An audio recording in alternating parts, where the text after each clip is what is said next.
Good morning, students. Welcome back again in online class.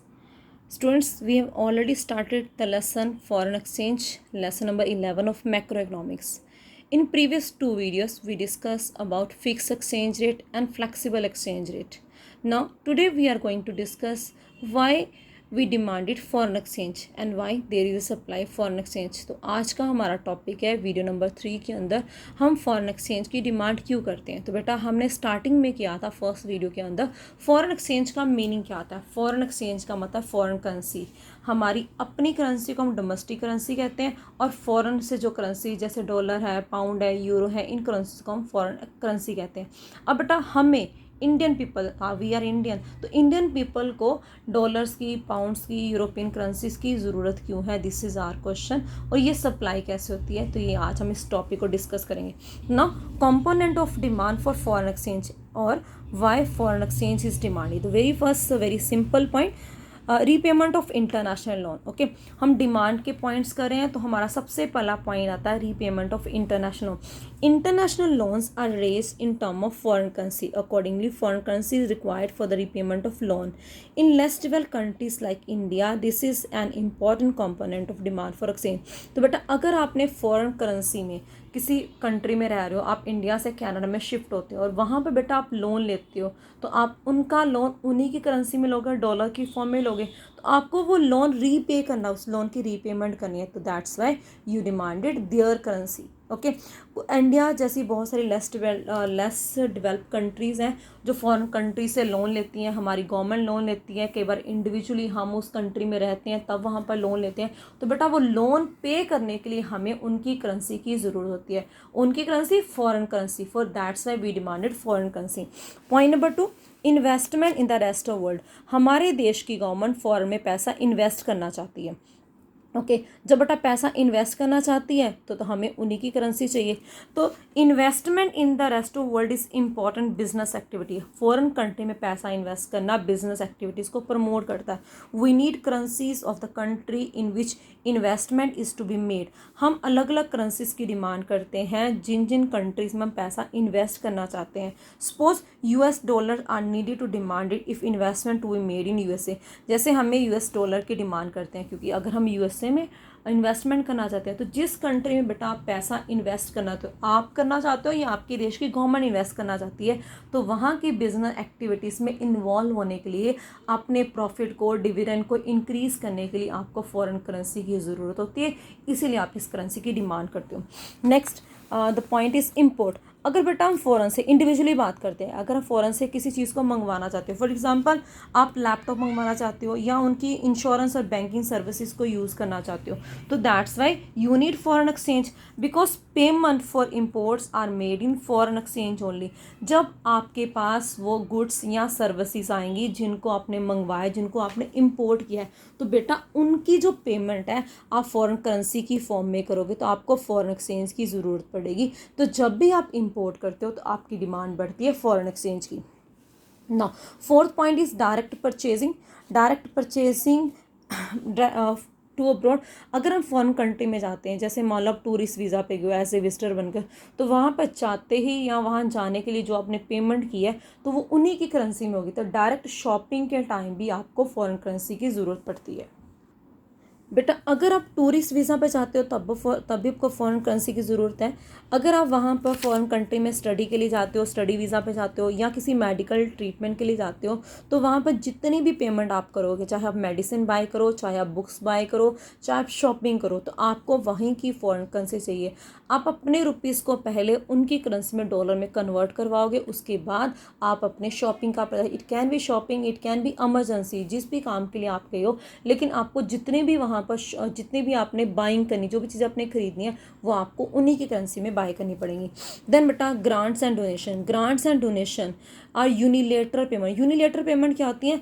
अगर हमने दी है या उनकी कंट्री ने दी है, उसके बदले रिटर्न कोई नहीं होता।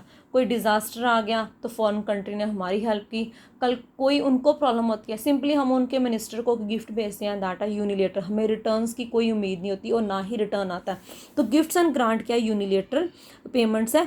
कई बार हम gifts and grant to rest of world also contribute to the demand for foreign exchange. कहते हैं इंडिया के अंदर जितनी भी यूनिलेटरल पेमेंट्स हैं जो रेस्ट ऑफ वर्ल्ड को, ROW mean rest of the world, foreign countries को आप भेजते हो, वो भी एक डिमांड का बहुत बड़ा कारण है। Grants and donation to a country are often made in the term of currency of that country, that internationally accepted currency like US dollar। कहते जब भी हम गिफ्ट्स और ग्रांट्स पे करते हैं तो हम उन्हीं की करेंसी में पे करते हैं क्योंकि उनकी करेंसी उस देश में बहुत ईजिली एक्सेप्टेबल है।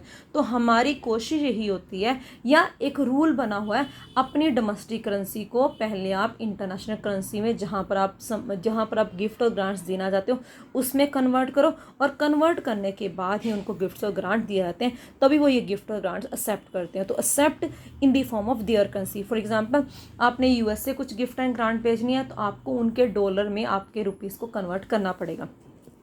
देन बेटा next point is income, payment of income. Demand for foreign exchange, FOREX is foreign exchange, is domestic in domestic economy also arise from the payment of factor income like rent, interest, dividend, wages which are sent to abroad. It is like the factor income to abroad। तो यहाँ पर हमारे पास point आता है, मान लो कोई person foreigner हमारे साथ आकर बिजनेस कर रहा है, वो हमारा बिजनेस पार्टनर है, तो हमने उसको डिविडेंड देना है, तो चाहे डिविडेंड रुपीज़ की फॉर्म है, लेकिन हम जब उसको सेंड करेंगे, वो अब्रॉड में बैठा है, तो हम उसको कैलकुलेशन करके बताएंगे इतने करोड़ का बेनिफिट आया, उस करोड़ को हम रुपीज़ में कन्वर्ट करेंगे। तो वो जितनी भी पेमेंट्स हैं, चाहे वो रेंट की फॉर्म में है, चाहे वो इंटरेस्ट की फॉर्म में है, चाहे वो हमारे डिविडेंड की फॉर्म में, तो जितनी भी फैक्टर पेमेंट्स हैं, जब हम उनकी सर्विसेज को यूज़ कर रहे हैं, जब हम उनको कंपनसेट करेंगे तो वो उन्हीं की करेंसी में होंगी। That's why we demanded foreign exchange. Then बड़ा स्पेकुलेटिंग ट्रेडिंग। स्पेकुलेशन का मतलब होता है शेयर मार्केट में पैसा लगाना, या उनकी जो लॉटरी सिस्टम है, गैम्बलिंग है, ये भी कुछ एक्टिविटीज़ में इसमें लोग पैसा लगाते हैं। तो जितना पैसा स्पेकुलेशन में लगता है, अगर हम फॉरेन कंट्री में कोई टिकट डाल रहे हैं, फॉरेन कंट्री में कोई स्पेकुलेटिव मोटिव या शेयर्स के पैसा खर्च कर रहे हैं, तो बेटा वो उन्हीं की करेंसी में जाएगा। Foreign exchange is held and demanded by the people for the purpose of speculative trading. Often more exchange is held when foreign exchange is low. कहते हैं कई बार फॉरेन एक्सचेंज की डिमांड बढ़ जाती है जब उसकी वैल्यू लो होती है, एंड वाइस वर्सा। तो ये सारे के सारे पॉइंट हमने 7 पॉइंट डिस्कस किए।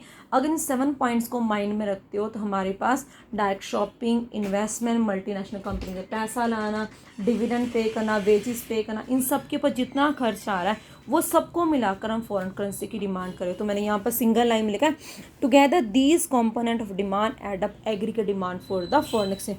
टुगेदर इन पॉइंट्स को इकट्ठा कर दो तो हमारे पास एग्रीगेट डिमांड।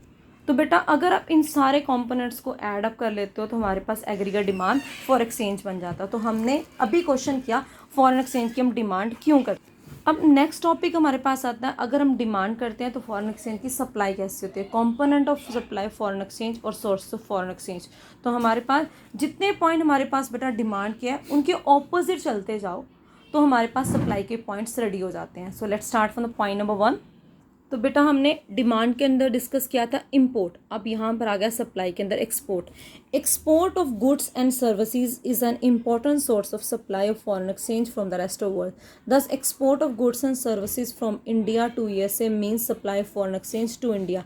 कहते जब इंडिया USA के साथ ट्रेड करता है, इंडिया से सामान जा रहा है USA, तो USA वालों को अपनी करेंसी बनानी पड़ेगी क्योंकि it is a part of receipts की फॉर्म में पैसा आएगा और वो करेंसी उन्हीं की फॉर्म में होगी। That's why they supply foreign currency.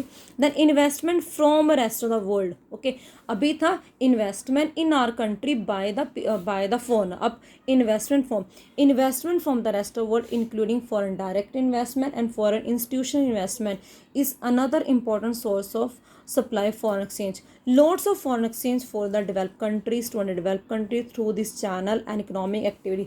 जब भी फॉरेन के लोग हमारे देश में पैसा इन्वेस्ट करते हैं, चाहे वो foreign direct direct investment, full investment in a company, they purchase assets और factories companies in our country. And for institutional investment, जिसके अंदर कुछ शेयर्स को मार्केट, कुछ कंपनीज के कुछ पार्ट्स को वो खरीद लेते हैं, उसको फॉर इंस्टीट्यूशन इन्वेस्टमेंट करते हैं। जब भी कोई इन्वेस्टमेंट की जाती है तो फॉरेन एक्सचेंज का फ्लो हमारी कंट्रीज़ की तरफ होता है। तो develop countries under develop countries में, लेस डेवलप कंट्री में बहुत सारा पैसा लगाती हैं, ये भी इसका एक पार्ट है। Point number 3, direct purchase by rest of world. Direct purchase he by the resident of the rest. Foreigner हमारे देश में है, उन्होंने आकर हमारे देश में पैसा सामान खरीदा, तो बेटा वो अपनी करेंसी को साथ लेकर आएंगे। Okay, that is supply. तो तब इकॉनमी के अंदर फॉरेन एक्सचेंज का फ्लो हमारे देश के अंदर इंक्रीज होता है। Loan from the rest of world, it refer to borrowing from the rest of world. ये हमारे पास जब भी हम रेस्ट ऑफ वर्ल्ड से पैसा बोरो करते हैं, तो अगर हमने पॉइंट किया रीपेमेंट ऑफ लोन, जब बेटा लोन पे करेंगे तो हमें फॉरेन करेंसी चाहिए। लेकिन जब हमने बोरो करना स्टार्टिंग में, सपोज हमने वर्ल्ड ट्रेड ऑर्गेनाइजेशन से 1991 में 6,000 बिलियन डॉलर जो भी हमने बोरो किए, तो वो क्या था, देयर करेंसी। जब हम पैसा बोरो करते हैं, they have to supply their currency, तो वहाँ पर सप्लाई फॉरेन एक्सचेंज इंक्रीज होता है। Point number 5, that is a gifts and grant from the rest of world.